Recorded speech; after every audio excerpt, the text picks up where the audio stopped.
Hello everyone, welcome to SP with biology classes. हम लोग यहाँ पे आनुवंशिकता चैप्टर क्या करें डिस्कस कर रहे हैं। इसके जो पहले हम लोगों ने टॉपिक किया, इससे आनुवंशिकता से जो वन लाइनर एमसीक्यू क्वेश्चन बनेंगे उनको बहुत अच्छे से समझ लिया था। और उसमें क्या मेंडल की स्टोरी भी समझ ली थी, जिसमें क्या हमें मेंडल का जीवन और मेंडल ने किस पौधे पर शोध किया था और कितने नियम दिए थे उसमें बहुत अच्छे से समझाया गया ट्रिक के माध्यम से, जो कि आपकी परीक्षा की दृष्टि से बहुत ही महत्वपूर्ण है, या क्लास 10th एवं 12th दोनों के लिए क्या है, इम्पॉर्टेंट है। तो आइए हम लोग इसमें क्या ये समझ लीजिए, जो इसके लघु दीर्घ उत्तरीय प्रश्न हैं, जो जो कि लॉन्ग आंसर जिनको कहते हैं, वो इसके माध्यम से हम डिस्कस करें, टॉपिक के माध्यम से इन्हीं में से क्या आपके क्वेश्चन फंसेंगे। अगली जो वीडियो आएगी उसमें हम लोग शॉर्ट क्वेश्चन को इसी तरीके से टॉपिक वाइज क्या कर देंगे, क्लियर कर देंगे, और ये आपके परीक्षा के लिए बहुत ही लाभदायक क्लास होगी। सबसे पहले हम लोग आनुवंशिकता चैप्टर जो है उसमें समझते हैं ग्रेगर जॉन मेंडल। क्या ये ग्रेगर जॉन मेंडल पर आधारित है? चैप्टर क्या है? आनुवंशिकता। क्या है चैप्टर? आनुवंशिकता है। क्या है चैप्टर? क्या है? आनुवंशिकता है। और नाम क्या है आनुवंशिकता चैप्टर के? जिन्होंने आनुवंशिकता की खोज की थी इनको कहते हैं आनुवंशिकता का जनक ग्रेगर जॉन मेंडल। क्या कहते हैं? Gregor John Mendel. इनका जन्म कब हुआ था? 22 जुलाई 1822 में ऑस्ट्रिया में हुआ था। इन्होंने किस पौधे पर संकरण या शोध किया था? तो इन्होंने उद्यान के मटर का जो पौधा था उस पर क्या संकरण किया था। और कितने वर्षों तक किया था पूछा जाए तो 7 वर्षों तक क्या इन्होंने मटर के पौधे पर अध्ययन किया था। कब से किया था? 1856 से 1863 तक इन्होंने मटर के पौधे पर अध्ययन किया था। सोच लीजिए इन्होंने कितने अच्छे से मटर के पौधे पर क्या डिस्कस किया, उसकी हर एक वैरायटी, उसका लंबा छोटा बौना, हर एक पौधे की जो उसकी वैरायटी होती है उस पर क्या कर संकलन करके अपने शोध क्या किए थे, निकाले थे। क्योंकि उस जमाने में क्या होता था कि उस जमाने में क्या लैपटॉप वगैरह या जो कंप्यूटर की सुविधा है, ये सब इलेक्ट्रॉनिक सुविधा नहीं होती थी, जिससे क्या इन्होंने बहुत सारे ये समझ लीजिए कि प्रूफ एकत्रित किए, जिससे क्या इनके शोध को कोई भी झूठा साबित ना कर सके। फिर भी इनकी कुछ आलोचनाएं कुछ वैज्ञानिकों ने की थी, क्योंकि इनको उनको ये थे, इनको जो था, इन्होंने कुछ मैथमेटिक्स के तरीके आंकड़े अपना करके क्या अपने शोधों को किया था। इस वजह से जो जो जंतु वैज्ञानिक थे उन्होंने क्या किया था, इनके शोध पर क्या किया था, अपवाद को उठाया था। अब इन्होंने मटर के पौधे का जिस पर अध्ययन किया था उसका बॉटेनिकल नाम क्या था? तो उसका नाम था क्या? Pisum sativum. क्या नाम था? बॉटेनिकल नाम अगर पूछा जाए तो क्या था? पाइसम सटाइवम था। सन 1866 में एक्सपेरिमेंट इन प्लांट हैब्री डाइजेशन, जो जिसको कहते हैं हिंदी में पादप संकरणों का प्रयोग नामक क्या था, इन्होंने एक शीर्षक जो कि ब्राउन नेचुरल सोसाइटी के समस्त क्या किया था, इन्होंने प्रस्तुत किया था। इनकी मृत्यु हुई थी 1884 में। अब अनुवंशिकता, क्या अनुवंशिकता, अनुवंशिकता यहाँ पे अनुवंशिकता है क्या? यहाँ पे अनुवंशिकता है। अगर आपसे पूछा जाए कि अनुवंशिकता के जनक कौन है, अनुवंशिकता के जनक कौन है, तो ग्रेगर जॉन मेंडल हैं। अगर अनुवंशिकी शब्द का प्रयोग सबसे किसने किया पूछा जाए तो डब्ल्यू बेटसन ने किया था। किसने किया था? डब्ल्यू बेटसन ने किया था। अब मेंडल ने क्या वंशागति के नियम दिए थे? क्या दिए थे? वंशागति के नियम दिए थे। तो मेंडल ने अपने एक संकरण तथा द्विसंकरण, जो एक संकरण था द्विसंकरण था, इसके बाद नियम निकाले थे, जिनको क्या कहते हैं? अनुवंशिकता या वंशागति के नियम कहते हैं। तो उन नियमों को पढ़ने से पहले हम लोग एक संकरण द्विसंकरण समझ लेते हैं। ये शॉर्ट में क्वेश्चन बनता है, इतना याद रख लिए, इंपॉर्टेंट टॉपिक है ये शॉर्ट में क्या क्वेश्चन बनता है। तो हम लोग समझते हैं एक संकरण क्या होता है और द्विसंकरण क्या होता है। अब एक संकरण क्या होता है? देखिए, एक ही लक्षण के दो विभिन्न गुणों का अध्ययन किया जाता है। एक लक्षण हो, उसके दो अलग अलग गुणों का अध्ययन कर लो, तो ये हो गया एक संकरण। द्विसंकरण क्या होता है? किसी दो लक्षणों के दो विकल्पी, यानी कि दो लक्षण, इसमें जैसे कि एक पौधा है उसके दो लक्षण ले लिए, उन्हीं पे अध्ययन कर लिया। इसमें क्या दो पौधे लिए, क्या किए? दो पौधे लिए, और इनके विकल्पी जो होते हैं, इनके विकल्पी जो गुण होते हैं उनको लिए। जनकों में क्या कराया गया? विकल्पी का मतलब है जैसे कि संतान है, संतान क्या क्या उसके जनक से, उसके पेरेंट्स से क्या कराया गया? संकरण कराया गया। ये सिर्फ पौधों में होता है, मनुष्य में ये नहीं है। मनुष्य में क्या बिल्कुल पाप माना जाता है, तो ये इसी में होता है। तो इन पौधों में क्या किया गया? जो संतति है उसका उसके पेरेंट्स से क्या कराया गया? संकरण कराया गया। इसको कहा गया द्विसंकरण। क्या कहा गया? द्विसंकरण कहा गया। तो ये पहला डिफरेंस है। दूसरा पूछा जाए, देखो सिर्फ एक ही लक्षण में भिन्न होते हैं। इनके क्या होते हैं? एक ही लक्षण सिर्फ भिन्न होगा, बाकी सेम एक ही जैसे होंगे। ये दो लक्षणों में भिन्न होते हैं। क्या होते हैं? दो लक्षणों में भिन्न होते हैं। इसके लिए उदाहरण लिखेंगे हम लोग। फूल के रंग के लक्षण के दो भिन्न विपरीत फूल। फूल के लक्षण क्या? दो अलग अलग फूल हो जाए, जैसे सफेद व लाल। सफेद व लाल के बीच संकरण कराएंगे तो कैसा? पिंक कलर का फूल निकलेगा। अब इसमें क्या हो सकता है, इसमें हो सकता है देखो बीज का आकार गोल भी हो सकता है, झुर्रीदार भी हो सकता है, क्योंकि इसमें दो संतति और जो जनक है उनके मध्य संकरण कराया गया था ना, तो के दो विपरीत लक्षण के विकल्पी संकरण हो सकते हैं। ये जो है आपका शॉर्ट में क्वेश्चन जो टिप्पणी होती है उसमें बनेगा। तो ये इंपॉर्टेंट है, साथ में पेन कॉपी लेकर के बैठिए और नोट करते जाइए। अब मेंडल के नियम समझते हैं। देखो सबसे पहले इन्होंने दिया था कि प्रभाविता का नियम, क्या दिया था, प्रभाविता का नियम, जिसको लॉ ऑफ डोमिनेंस कहते हैं। देखो अगर ये लॉन्ग में पूछा जाएगा तो तीनों नियम साथ में पूछ लिए जाएंगे, अगर शॉर्ट में पूछा जाएगा तो एक नियम अपव्ययन का नाम नियम पूछ लिया, स्वतंत्र उसका अपव्ययन का नियम पूछ लिया, या फिर प्रभाविता का लॉ ऑफ डोमिनेंस पूछ लिया, ऐसे करके पूछ सकते हैं। लॉन्ग में पूछेंगे तो पूरा का पूरा तीनों नियम को एक में ही क्या कर देंगे, अटैच करके पूछ लेंगे कि जो मेंडल के हैं वो तीनों नियम को बताइए या फिर उन पर टिप्पणी लिखिए, ऐसे पूछ सकते हैं। तो सबसे पहले हम लोग प्रभाविता का नियम समझते हैं, लॉ ऑफ डोमिनेंस। जब दो विपरीत लक्षणों वाले, क्या दो विपरीत लक्षणों वाले जनकों के मध्य, इसमें क्या किया, दो विपरीत लक्षण है उनके जनकों के मध्य क्या कराया गया, संकरण कराया गया, क्रॉस करवा दिया गया, तो पहली पीढ़ी में एक कारक प्रभावी होगा। पहली पीढ़ी में क्या होगा, एक ही संतति क्या होगी, प्रभावित होगा और अपने को क्या करेगा, प्रदर्शित करेगा, तथा दूसरा अप्रभावी रहेगा। क्या करेगा, दूसरा अप्रभावी रहेगा। यह नियम क्या कहलाता है, प्रभाविता का नियम कहलाता है। इसी नियम को क्या कहते हैं, प्रभाविता, क्योंकि जो पहला होता है वो अपने को प्रभावित करता है, दूसरा अपने को दबा लेता है, यानी कि अप्रभावी होता है, तो वहाँ यह नियम क्या कहलाएगा, प्रभाविता का नियम कहलाएगा। अब जैसे क्या किया, मटर का जो पौधा है लंबा ले लिया गया, जो मेल है वो लंबा ले लिया गया, जो फीमेल है वो भी, वो कैसी ले गई, रिसेसिव, यानी कि अप्रभावी छोटी ले ली गई। क्या की गई, अप्रभावी ले ली गई, छोटी ले ली गई। इसमें जो लंबा होगा उसको कैपिटल टी से प्रदर्शित करेंगे, जो छोटा होगा रिसेसिव होगा उसको स्मॉल टू से क्या करेंगे, प्रदर्शित करेंगे। अब जो इसमें पीढ़ी वन होगी, देखिए ये इधर है, ये इधर क्या है, मेल है, ये इधर है फीमेल। जब इनकी हम लोग चार्ट बनाएंगे तो क्या देखो, यहाँ से एक टी यहाँ आई, यहाँ से स्मॉल टी यहाँ पे भी टी, क्योंकि यहाँ पे लंबा प्रभावी होगा, खुद को क्या करेगा, प्रभावी रखेगा। तो यहाँ जितनी संतानें होंगी वो कैसे होंगी, आल टाल प्लांट्स होंगे, जितने भी प्लांट होंगे वो सारे टाल होंगे। ये सारे आप देखो कैसे समझ में, यहाँ टी है, यहाँ टी है, यहाँ से एक पहले टी ली, फिर यहाँ से एक टी ली, फिर यहाँ से एक टी ली, फिर यहाँ से एक टी ली। हमेशा जानते हैं कैपिटल आगे होता है, इस वजह से यहाँ पे क्या होगा, लंबा जो होगा वो लंबा वाला क्या होगा, प्रभावी कर लेगा और छोटा को क्या कर देगा, दबा देगा। तो इतना समझ लिए। तो यहाँ पर 100% क्या होंगी, सारी संतानें क्या होंगी, लंबी होंगी, यानी कि संतति जितनी होंगी वो 100% लंबी होंगी। अगला नियम है, सेकंड नियम क्या है, पृथक्करण या विसंयोजन का नियम, युग्मकों की शुद्धता का नियम, इसको कहते हैं लॉ ऑफ सेग्रीगेशन। इसको कहते हैं क्या, law of segregation, law of purity gametes. तो इसको दोनों भी कहते हैं, इसको law of segregation, law of purity of gametes, यानी कि ये हो गया लॉ ऑफ सेग्रीगेशन हो गया, पृथक्करण है विसंयोजन, और law of purity of gametes हो गया युग्मकों की शुद्धता। तो आइए इसको समझते हैं।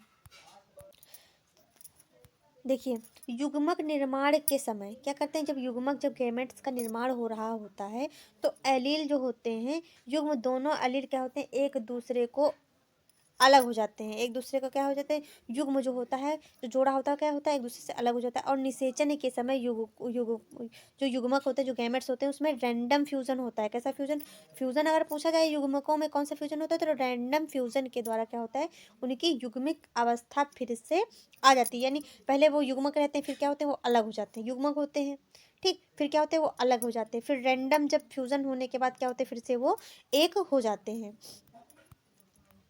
और फिर क्या होता है, अलील हमेशा एक दूसरे से पृथक रहते हैं। क्या रहते हैं, अलील अगर पूछा जाए हमेशा एक दूसरे से क्या रहते हैं, पृथक रहते हैं। इस कारण से ये सम्मिश्र वंशागति, क्या कहते हैं, सम्मिश्र वंशागति, यानी कि ब्लेंडिंग इनहेरिटेंस के द्वारा इसे अस्वीकृत किया गया है। अगर पूछा जाए कि जो अलील होते हैं हमेशा अलग रहते हैं, इसको किसके द्वारा अस्वीकृत किया गया है, तो इसको ब्लेंडिंग इनहेरिटेंस के द्वारा क्या किया गया है, अस्वीकृत किया गया है। अब युग्मक निर्माण के समय इसकी दूसरी डिफिनेशन देख लीजिए, क्या दूसरी डिफिनेशन देख लीजिए, अगर वो आपको ना सही लगे तो दूसरी, अगर आपको वो डिफिनेशन टफ लग रही हो तो इसकी ये डिफिनेशन आप इतना भी लिख सकते हैं कि युग्मक निर्माण के समय ये गुण क्या होते हैं, पृथक हो जाते हैं। युग्मक निर्माण के समय ये गुण पृथक हो जाते हैं और युग्मक की शुद्धता क्या होती, बनी रहती है। जब जो गुण होंगे वो पृथक हो जाएंगे तो क्या होता है, युग्मकों की जो शुद्धता होती है वो बनी रहती है। इसको लॉ ऑफ प्योरिटी गैमेट्स यानी कि युग्मक की शुद्धता या फिर युग्मक का पृथक्करण कहते हैं। इतना आपको समझ में आया। जैसे इसमें क्या किया गया, मेल ले लिया गया लंबा, और फीमेल ले ली गई क्या, बोनी। इसमें क्या हुआ, यहाँ से ये एक टी, यहाँ से एक टी जब लिया गया तो यहाँ पे कैपिटल है, यहाँ पे स्मॉल है। जो पहली पीढ़ी होगी उसमें जब इसमें संकरण कराएगा तो पहली पीढ़ी क्या होगी, लंबी प्राप्त होगी। लंबी प्राप्त होगी, उसके बाद क्या होगा, ये बिना मिश्रित हुए फिर से क्या होंगे, पुनः अलग हो जाएंगे। मतलब लंबा वाला अलग हो जाएगा, स्मॉल वाला अलग हो जाएगा। इसी को कहते हैं क्या, बिना सम्मिश्रित हुए पृथक हो जाते हैं। ये बिना मिश्रित हुए क्या होते हैं, फिर से पुनः क्या होते हैं, ये पृथक हो जाते हैं। इसी को कहते हैं क्या, सम्मिश्रित हुए पृथक हो जाना। अगला नियम है स्वतंत्र अपीहन का नियम। क्या है स्वतंत्र अपीहन का नियम, मेंडल ने जो है 3 ही नियम दिए थे, तो हम लोगों ने 2 समझ लिए। अब तीसरा क्या है, स्वतंत्र अपीहन का नियम।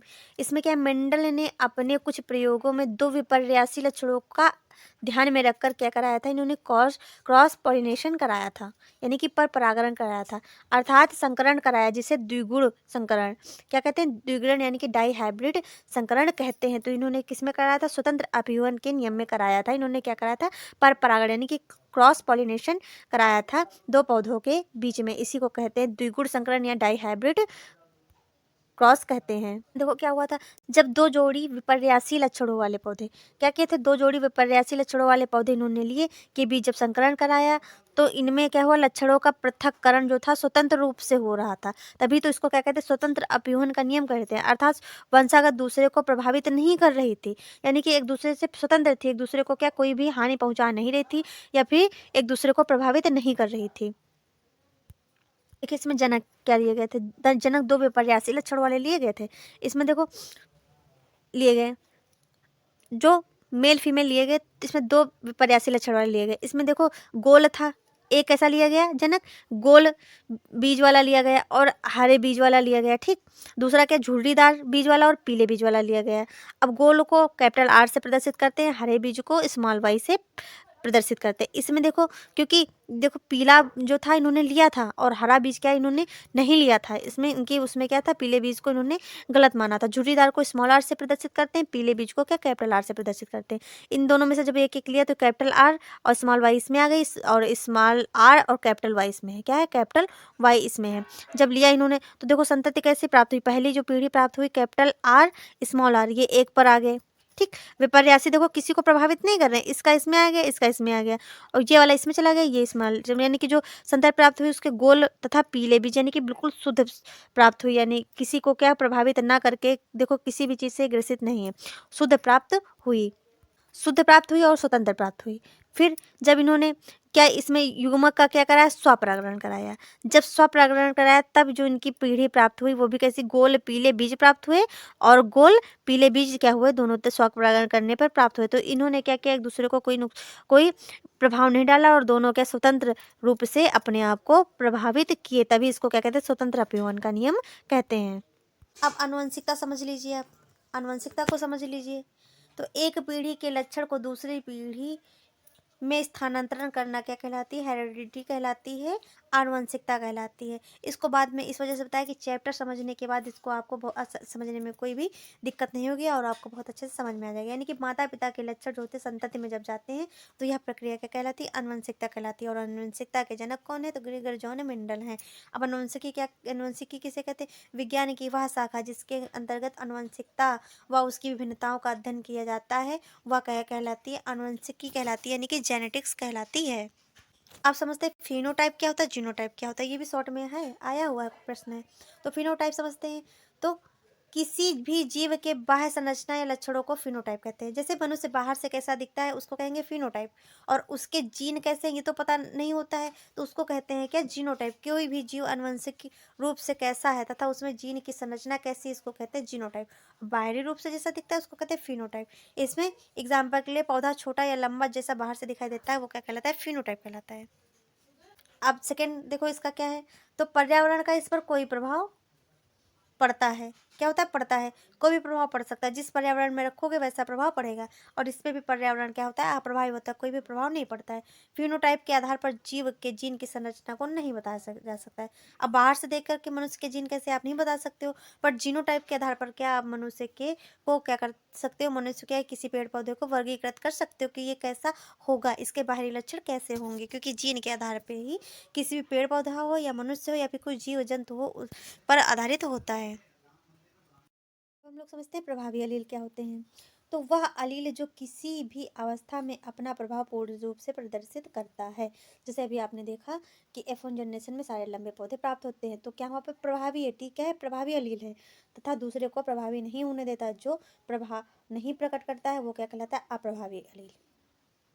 यहीं पे भी आपने अप्रभावी अलील को समझ लिया। फिर से हम आपको समझा दे रहे हैं। अप्रभावी अलील वह अलील जो संयुग्मजी अवस्था में स्वयं को प्रकट करे, मतलब जहाँ पे अगर दोनों अप्रभावी हैं वहाँ पे प्रकट करेगा, परंतु जहाँ पर अगर प्रभावी अलील है वहाँ पर स्वयं को प्रदर्शित नहीं करेगा, वह क्या कहलाता है, अप्रभावी अलील कहलाता है। प्रदर्शित वहाँ पर करेगा जहाँ प्रभावी अलील क्या होगा, अनुपस्थित होगा। अब हम लोग समझते हैं प्रभाविता तथा अप्रभाविता क्या होती है। आप समझते हैं प्रभाविता तथा अप्रभाविता क्या होती है। देखिए ये शॉर्ट में आया हुआ प्रश्न है, प्रभाविता अप्रभाविता क्या होती है। तो प्रभाविता समझते हैं, या सम यानी कि सम हो या फिर विषम युग्मजी दोनों क्या अवस्था में क्या होते हैं, प्रभावी होते हैं। या सिर्फ क्या होता है, समयुग्मजी अवस्था में प्रभावी होता है, जो अप्रभावी जो अलील होते हैं। तो यह कैसा, समयुग्मजी अवस्था में सिर्फ प्रभावी होता है, और जो प्रभाविता होती है वह सम विषम कैसा भी होगा, दोनों में क्या होगा, प्रभावी होगा। सेकंड देखो क्या है, सेकंड पॉइंट इसमें क्या है, विषम युग्मजीय अवस्था में स्वयं को प्रकट करते हैं। या क्या करते हैं, विषम युग्मजीय अवस्था में स्वयं को प्रकट करते हैं। ये विषम युग्मजीय अवस्था में स्वयं को प्रकट नहीं करते हैं। ये कैसे होते हैं, मटर का लंबापन जैसे होता है, तो ये क्या करता है, खुद को प्रकट, जब समयुग्मजीय होंगे तभी ये प्रकट करेगा, जब यानी सम होंगे तभी प्रकट करेगा, जब विषम होंगे तभी प्रकट करेगा। इसमें विषम युग्मजीय मतलब है जब दोनों बौने होंगे तभी ये खुद को क्या करेगा, प्रकट करेगा। इसमें अगर बौना है और कैपिटल लंबा है, यानी बौना है और लंबा दोनों है, तो इसमें क्या करेगा, प्रकट यहाँ पे क्या रहेगा, यहाँ पे लंबा ही प्रकट रहेगा। तो ये हो गया प्रभाविता और अप्रभाविता। इतना आपको क्लियर हो गया होगा।